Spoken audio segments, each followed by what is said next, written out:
Right, you had coldzera in MIBR and then obviously in FaZe as well with this big signing. How would you describe coldzera? Like, you saw him when he was in his prime, when you were watching and you were the analyst. Obviously, you've played against his teams with different coaching style. What's it like to actually have coldzera in your team? I think it depends on which coldzera you get in terms of mood and everything. But I think when he's on point, he's a huge asset for the team, right? Like, he just also knows so much about the game, has a great understanding, has great energy when you're playing on LAN as well. He brings some of that Brazilian fire. I think for him, it's just he's a super emotional guy, so he needs to be in a good place mentally, kinda to be able to play good as well and give his 100%, right?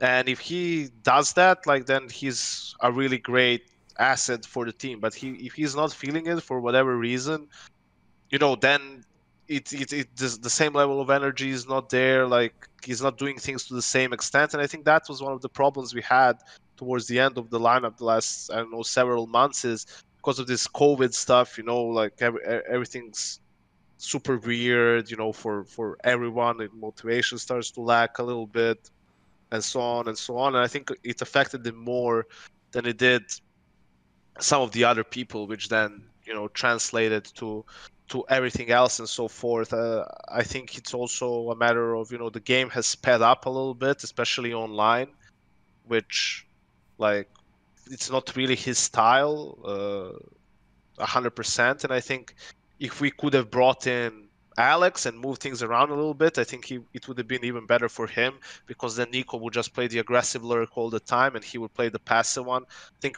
the problem was when you have him and Kirby, they're both pretty slow, pretty passive lurkers, so that didn't really to have two guys like that. It can be a problem. Sometimes you're just lacking people committing to something.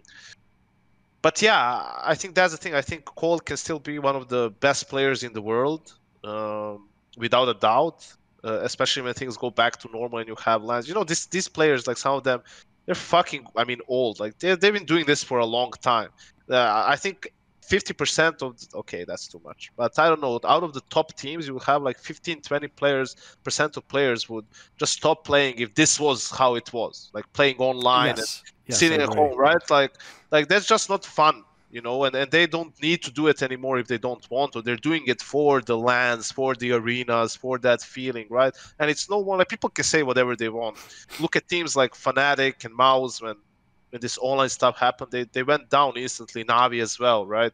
And some other teams were on the up. That's no coincidence. It's the players who are more experienced, who've been doing it for a long time, who are just not enjoying themselves as much, right? How it's a huge, we couldn't do it once, but it's a huge difference just to get people to boot camp and play online. G2 did it in June for a month, and that's when they had the best results. They were in Belgrade. Fnatic tried to do it. A lot of teams were doing it. I haven't seen my team. Okay, I quit now, and I haven't seen them for 7 months before that. You don't have anyone. You're not there to shout, to fist bump, to do all this stuff. It's just a way different environment compared to how it normally goes. And yeah, I think some of the guys, it really affected them. So, okay, you said earlier that you included yourself in the criticism, justifiably so sometimes. Because as you say, if you have a Real Madrid, in your case, listen, if someone says you can be a coach and they say, I'm going to give you Nico, it's still really good, coldzera is still pretty good, mate, you can almost stop there. A lot of people will be like, fucking hell, this sounds amazing. Yeah, I'm going to be an awesome team. Now, yeah, true, you pointed out before, you didn't always have the fifth player you wanted, or maybe it was an issue where they had a lot of temporary players that just chained together, etc. So how do you look back on your time with FaZe? Should this team have won championships? Is it a failure if you didn't win championships with players like that?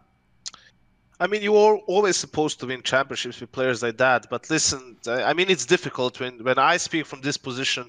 Everything I say is going to sound like an excuse, right, for why something didn't happen. But I think we always said there was always something would always happen after a little while that would get us 5 steps back. We added cold. Our first tournament, we went with almost no practice. We got banged out. First tournament we went to with a proper boot camp and everything. We went to Blast. We won Blast, right? Yeah, some best of ones. like, and all of that stuff. But we won it. We did good at the Pro League, like group stage, all that stuff. And then the last 2 tournaments of the year, we kind of underperformed.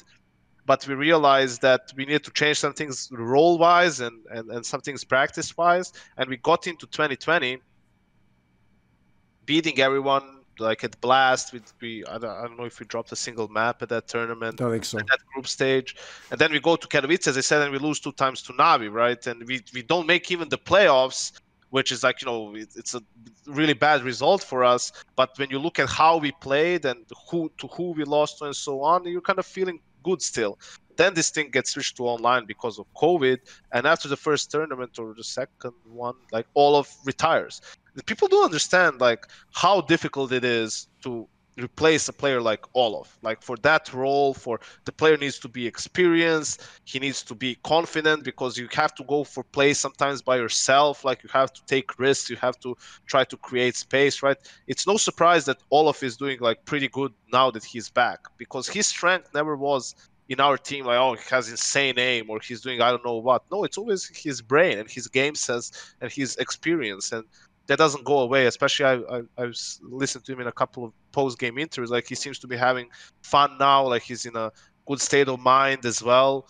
Which was the opposite back then. That's obviously there's a reason why he decided to stop playing, and that really like set us back a lot. We had to use Beamas. We couldn't get anyone else who was a great talent, but not fitting us role-wise. And we even had a couple of good results with him. Made playoffs at like 3 tournaments, top 3 at Blast, and so on. And then the break comes. You want to get an in-game leader. You don't. You get a different player. And even after a month, we won a tournament with Kirby as well. So it's always like after a little while, we get rolling. We do something. Then something else like sets us back. And that's the problem. Whatever you do, like it takes a little bit of time to get things rolling, to figure everything out within a team.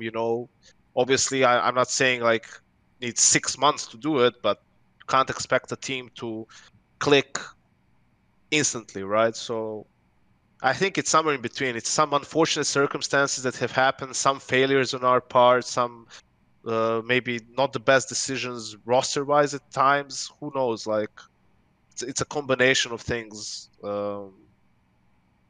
in the end, and it's just like it's unfortunate how everything panned out. I certainly visualized it in a different way when I was joining the team, but sometimes things just don't go the way you want them to go.